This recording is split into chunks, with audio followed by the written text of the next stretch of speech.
So we've decided to make this an international show as we're about to talk about our first story in another country. What country? Well, lovely Canada, of course. Being on a border town, it kind of seems fitting to discuss a wild story from a Canadian town, as many of the stories that we covered already from bootlegging, shipwrecks, and stuff like that does have some ties to Canada, and the heritage kind of in this area is very, very prevalent in Canada. So this story is also a little bit something different than we've ever done before, because we're actually going to cover an unsolved mystery case. Dun, dun, dun. There it is. I'm Matt. And I'm Megh. And this is the Yore Town Podcast.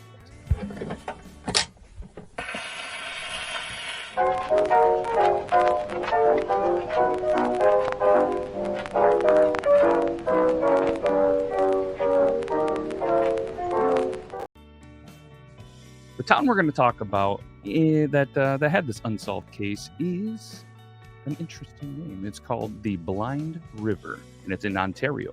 Blind River is a town that's situated on the North Channel of Lake Huron in the Algoma district in Ontario, Canada. Look at me pronouncing names correctly. Look at me not pronouncing names correctly. And if you're, not watching this on any of the social medias and just listening, we thank you as well. And big shout out to the Deluxe Edition Network. We are big fans of them. Check out the podcast of the month, Quad Pro Quo. So check them out, deluxeeditionnetwork.com. Links in all the descriptions, and also all of our sources are going to be down there as well. So, okay, back to pronouncing stuff wrong. The town is actually named after the Blind River. Wow, shocking name. There's a lot of history people that just name towns kind of just after easy stuff. Population is about 3,400 according to a 2016 census, so pretty small town with some wild stories, because this town actually made headlines in 1991, which ironically the Toronto Blue Jays were really good in 1991, and because of this unsolved mystery case. Want to jump right into this? What? All right. And sorry about all the flies attacking your coffee in the studio. We'll have to get a hold of a pest control company and get rid of some flies. But either way, we have a 62-year-old Gord McAllister and his 59-year-old wife, Jacqueline or Jackie, of Lindsay, Ontario. They decided, hey, we're going to go on a vacation across the lovely, lovely province and country of Canada. They planned their visit, and they were going to kind of visit relatives along the way during the trip and everything. They even decorated their brand new camper with all these family photos so they can kind of make it home, like homey and everything. Not like homies, but homey. And we relate, we're campers, just seems like a normal, hey, we're just going to visit and, have a piece of our family and just travel. A lot of people do it. A lot of people did it then. They still do it. I think when you have a camper too, it does become kind of a second home. Mm-hmm. Yeah. On June 27th, they're on the first leg of their trip. Excitement is there, not quite exhausted or whatever, but they're tired. And they said, hey, we're going to go to the Blind River rest stop on Highway 17 near Riverbend, Ontario, just 85 miles from the U.S.-Canadian border, which this town of Lindsay is kind of like Toronto. And from us, it would be closer to, if you were to draw a line down on the map, it'd kind of be like near the Buffalo area, just to put things in perspective over all the bodies of water and everything. So they arrived there, they walked around, and Gord felt that it was a nice, quiet little spot. It was along the a river, Mississauga, nailed it, which ran next to this picnic area. And I mean, anybody that's traveled down highways and rest stops, these things are everywhere. Truckers are pulled over, and you tend to always think, this is a pretty good place to stop. And you have to think it was before the time when a lot of people would just randomly pop into a Walmart when they were allowing, anybody and their brother could just sleep in a Walmart parking lot. This was before then. They're usually pretty scenic too. Pretty scenic, just a nice, quiet place. You just pull over for free, take a little nap, get back on the road, because, you don't want to be driving too long and too tired. So they stop. They're sleeping. Now it is June 28th, 1991. Gord and Jackie, they're the only two people in the Blind River, Ontario rest stop at this time. It's around 12:55 a.m. They're sleeping peacefully when a man who identified himself as a police officer woke them up by pounding on their window. He told them they needed to move their RV. So Jackie opens the door. The man then barges in, demanding money valuables, and everything else. He was armed with a 22 caliber rifle and a 20 gauge shotgun. So, gun in each hand. And then apparently he said, "I'm going to rob you, and then I'm going to kill you." So Gord and Jackie put all their valuables, including their rings, jewelry, cash, credit cards, into Jackie's purse. Jackie continued to beg not to hurt them, promising that they would not tell anybody. She went to hand them the purse. She dropped it. She picked it back up, placed it next to him. The gunman pointed one of the guns at her and continuing to beg not to shoot her. Despite the pleas, he did. We don't need to get into graphics about all that. Then Gord immediately jumps out of the camper, lands on the ground. The gunman fires at him. He rolls himself under the camper. But as all of this is going down, another car then pulls into the rest stop. The driver, 29-year-old Brian Donald Megh, got out to kind of see what's going on. Doesn't seem right. Good citizen, just trying to see what's happening. So then the gunman starts to approach him. He gets back into his car, tries to start the car. The gunman gets in front of the car and shoots him right in the windshield. While all of this is going on, Gord is laying under the camper and just kind of hoping and praying that the gunman would just leave. Fortunately, he does. Then he gets into his vehicle, flees the scene, and we're going to get into, I guess, what the vehicle is and some more stuff here in a minute. But let's take a moment. There's a lot going on here. Being a guy that camps, being a guy that I don't know if I want to pull into a rest stop now. It's a little scary. It's very scary. In a lot of these places, it's not like there's cameras everywhere, and the times were different. I mean, maybe there's dash cams now that help with the situation, cell phones, stuff like that could potentially help a little bit more. Technology has advanced a lot since 91, but I just couldn't imagine being Gord, and then the potential fallout from, all these people that are on the internet that are super tough, like, can't believe he didn't do anything to protect his wife. He just laid under there. And this, I'm the good citizen that, wrong place, wrong time. Just unbelievable. And even Gord was quoted saying, and I was lying there just praying to God that he'd keep on running, and he did. As soon as he went by, I rolled back and got up, got into the motorhome, and drove out onto the highway. I knew I had to get onto the highway. I needed to get some help. So immediately after the gunman leaves, obviously Gord gets on the highway, just hoping to find some help. He knew that his wife had been shot, wounded pretty bad, but as he stumbled to the road, he didn't realize that he had actually been shot as well. He had been shot twice, once in the back, once in the foot. So it was then a race against time. He was able to flag down several motorists who went and called for help, but unfortunately it was too late. Jackie was already passed away. Gord did survive his wounds, but they've been married 39 years. Would have been 39 years, September of 1981. After he learned that she had passed, he just broke down. Obviously, he just hit the lowest of lows, and he just couldn't imagine. Unfortunately, the innocent bystander there, Brian, also was pronounced dead at the scene. He was less than a half-hour drive from his home in Elliott Lake. He left behind a wife and a young son. Police officers, tracking dogs, helicopters immediately started searching the area. There's just no trace of the killer. 5 days after the murders, Ontario papers published a police artist's drawing based on kind of Gord's description. Then, shortly after, a witness comes forward. He said that a few minutes after 1 a.m. on the night of the murders, a blue late model van peeled out of the rest area and headed straight towards his car that he actually had to avoid a collision getting out of the way of this van. Apparently the van was going dead east, heading towards Sudbury, Ontario. The witnesses even matched what Gord said of the potential suspect here. It then led police to believe that the van either belonged to the killer or someone who had seen what had went down at the rest stop. They couldn't decide what yet.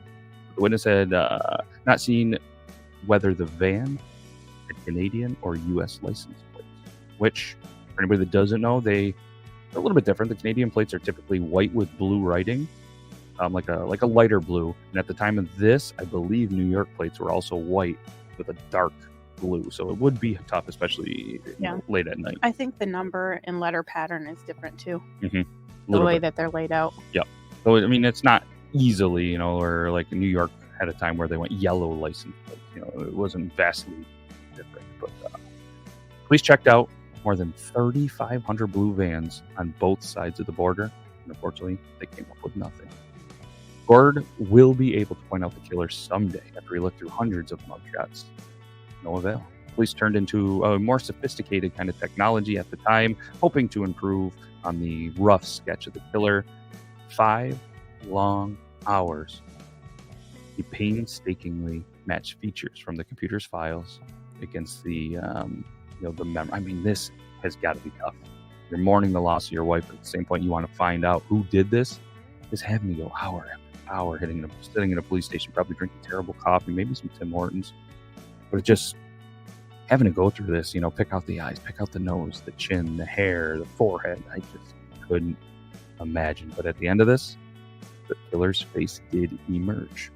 Gord says that he will never forget the face of the killer.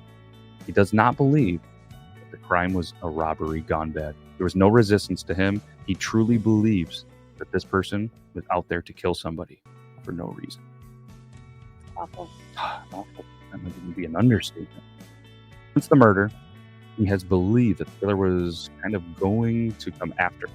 He just had this, I guess, this weird feeling that, he knew too much. He was going to lead to the, arrest. So, because really, I mean, Gord is the only one that could identify him.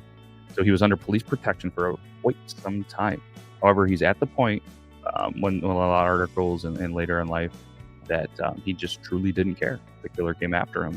He wondered if the killer kills him, maybe he would actually get caught this time. The killer is believed at the time to be, he was around 30 years old, 5'10", slight build. He was long, stringy blonde hair and a receding hairline. He's driving a blue or brown older model Chevrolet or GM van with white full-size mirrors and white mud flaps. The police suspected that he may have fled to the U.S. after the murders. They hoped that the guns used in the murders would have provided clues to his identity. Again, one was a 20-gauge shotgun firing number 3 buckshot. The other was a 22 caliber semi-automatic Lakefield Mossberg or a Winchester Cooey.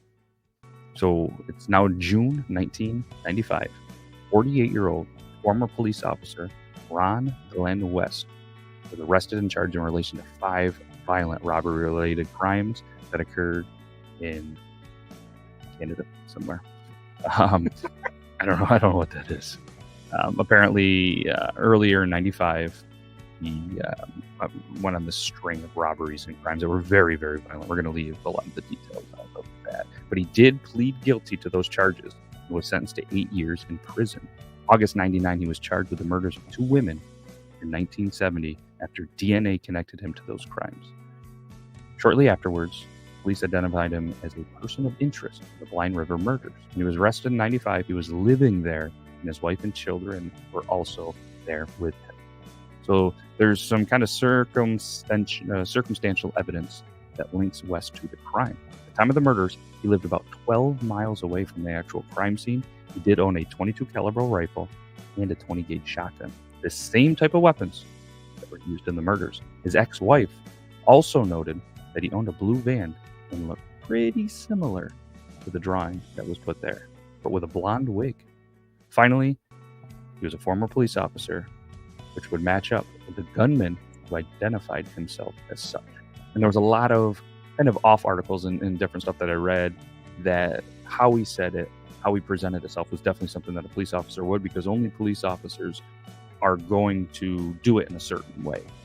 And there was a whole bunch of, things that went out to the public that said, hey, trust your gut feeling. If something doesn't seem right, it probably isn't right. I mean, most of the time, these cops aren't going to just come and tell you to move at 1 o'clock in the morning. And there was just a whole bunch of stuff that, was there because there had to be a little bit of some panic in the public. And especially people, Canada's a pretty big country with not a lot going on in a lot of places. So it was a good move on their part for that.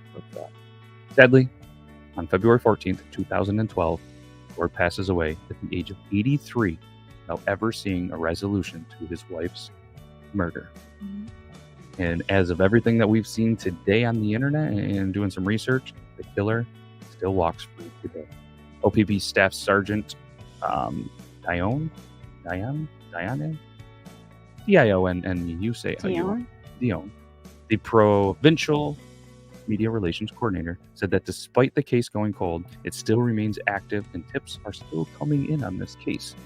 And just one thing that you see on a lot of shows and everything like that, just maybe you have a tip, maybe you can, help kind of bring some peace to this family. Any person having information regarding the person or persons responsible for the murders of Jacqueline McAllister and Brian Donald Major and the attempted murder of Gordon McAllister, you guys can contact the Director of Criminal Investigation Services, Ontario Provincial Police at 188-310-1122 or 705-329-6111. Anyone with information leading to the arrest and conviction of the person or persons responsible is eligible for a total reward of $50,000. If you want to remain anonymous, call Crime Stoppers at 1-800-222-8477, where you might be eligible to receive cash of up to $2,000. Help find the person. Wouldn't that be wild? It would be wild. Let's find it. It just seems... And we watch a couple of crime shows, and it seems like as technology advances and everything, that they end up finding these people later. Maybe they're already in jail. Like, I'm just curious. It just seems wild that this ex-cop who's in jail, isn't the guy. Mm-hmm. Either way. It feels like there's a lot of family, too, that tend to fight these unsolved crimes. Yep. I wonder if there's anyone doing that. Hopefully they find it. And it just seems, he's got the guns. He's a cop. He's in the area. What would you do? So, what would you like if you thought it was a cop knocking on the window? What did I do? Tell him go away. I'm not gonna open it for you. No, I'm not gonna open it for a cop. No way. At 1 o'clock in the morning. I don't care who it is. They're coming. Get away. Get away. It's the police. Well, go away. Talk to me in the morning. Wait it out. No, that's what I'm gonna do. Actually, now I'm just not gonna. Now I'm not going to sleep at a rest stop. All right. Let's. We always throw in a quote here, and I don't know. My brain went to this one when I kept seeing Gord. Obviously, everybody around here loves a tragically hip for some reason, and Gord Downey once said, "I have no illusions of the future, or maybe it's all illusion. I don't know. I've always been ready for it." So we don't know if in the future, if they're going to actually find this killer, maybe close this case. But for all the families involved, we sure hope that they do. Our source is unsolved.com, unsolvedmysteries.fandom.com, Wikipedia. We love Wikipedia.